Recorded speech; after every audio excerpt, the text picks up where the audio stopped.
നമസ്കാരം. സഹ്യ ന്യൂസിലേക്ക് സ്വാഗതം. അയോധ്യയിലെ രാമക്ഷേത്രം ആദ്യ മഴയിൽ തന്നെ ചോർന്നൊലിക്കുകയാണെന്ന് മുഖ്യ പൂജാരി ആചാര്യ സത്യേന്ദ്രദാസ്.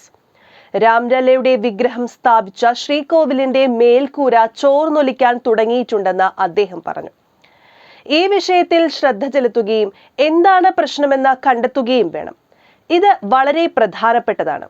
ക്ഷേത്രത്തിൽ നിന്ന് വെള്ളം ഒഴുകിപ്പോകാൻ വഴിയില്ല.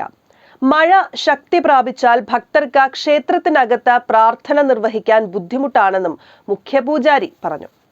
ഇത് വളരെ ആശ്ചര്യകരമാണ്. ഇവിടെ ഒരുപാട് എഞ്ചിനീയർമാരുണ്ടായിരുന്നു. ജനുവരി 22-ന് പ്രാണപ്രതിഷ്ഠയും നടന്നു. പക്ഷേ മേൽക്കൂരയിൽ നിന്ന് വെള്ളം ചോരുകയാണ്. ഇക്കാര്യം ആരും ചിന്തിച്ചിട്ടുണ്ടാവില്ലെന്നും അദ്ദേഹം കൂട്ടിച്ചേർത്തു. ഒന്നാം നിലയിൽ നിന്ന് മഴവെള്ളം ചോരുന്നുണ്ടെന്ന് രാമക്ഷേത്ര നിർമ്മാണ കമ്മിറ്റി ചെയർപേഴ്സൺ നൃപേന്ദ്ര മിശ്രയും പറഞ്ഞു. എന്നാൽ ഗുരുമണ്ഡപം തുറന്ന നിലയിലായതിനാൽ ഇത് പ്രതീക്ഷിച്ചതാണെന്നും അദ്ദേഹം വ്യക്തമാക്കി. ഒന്നാം നിലയിൽ നിന്നാണ് മഴവെള്ളം ചോരുന്നത്. ഗുരുമണ്ഡപം തുറന്ന നിലയിലായതിനാൽ ഇത് പ്രതീക്ഷിച്ചതാണ്. ശ്രീകോവിലിന്റെ രണ്ടാം നിലയുടെ നിർമ്മാണം പൂർത്തിയാകുന്നതോടെ ഇത് നിൽക്കും. എല്ലാ മണ്ഡപങ്ങളും വെള്ളം ഒഴുകിപ്പോകുന്ന രീതിയിലാണ് നിർമ്മിച്ചിട്ടുള്ളത്. ശ്രീകോവിലിൽ നിന്ന് വെള്ളം പോകാൻ ഇടമില്ല. ഇവിടെ നിന്ന് വെള്ളം സ്വയം വലിച്ചെടുക്കണം. ക്ഷേത്രത്തിന്റെ ഡിസൈനിലോ നിർമ്മാണത്തിലോ യാതൊരു പ്രശ്നവുമില്ല. തുറന്നിട്ട മണ്ഡപങ്ങളിൽ നിന്ന് വെള്ളം വീണേക്കാം.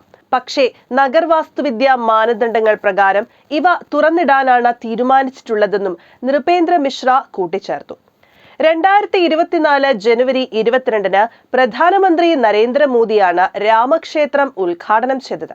ലോക്സഭാ തെരഞ്ഞെടുപ്പിന് മുൻപേ ധൃതി പിടിച്ച് ഉദ്ഘാടനം നടത്തുകയായിരുന്നുവെന്ന ആക്ഷേപം ഉയർന്നിരുന്നു. ക്ഷേത്ര നിർമ്മാണം പൂർത്തിയാകും മുൻപായിരുന്നു ഉദ്ഘാടനം നടന്നത്. News desk, Sahya news.